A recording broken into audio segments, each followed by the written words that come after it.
November 11th. இறைவார்த்தைகள் வழியாக கிறிஸ்தவன் ஒருவன் கொள்ள வேண்டிய பண்புகளின் தன்மை பற்றி இன்றைய நாளிலே விளக்கப்படுகிறது. திருமுழுக்கின் வழியாக நாங்கள் அனைவரும் கடவுளுடைய பிள்ளைகளாக்கப்பட்டிருக்கிறோம். அது மாத்திரமல்லாமல் இயேசுவினுடைய சீடத்துவ பணியிலே பங்கு பெற அழைப்பு பெற்றிருக்கின்றோம்.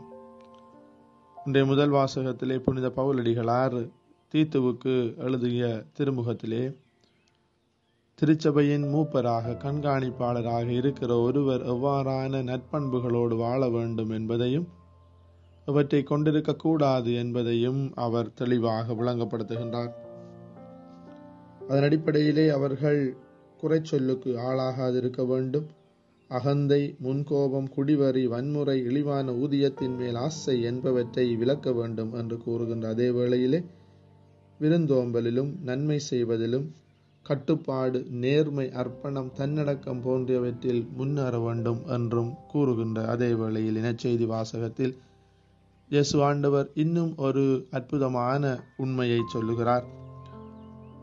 பாவத்தில் வீழாதிருப்பதும், பாவிகளை மன்னிப்பதும், மன்னிப்பு கொடுப்பதும், இன்னுமாக நம்பிக்கையோடு ஆண்டவரை நோக்கி அணுகி வருவதும் ஒரு சீடனுக்கு உகந்த பண்புகள் என்பதை அவர் கூறுகிறார். எனவே இன்றைய நாளில் முயற்சி செய்வோம். நாங்கள் ஒவ்வொருவரும் சீடர்களாக இருக்க அழைக்கப்பட்டுள்ளோம்.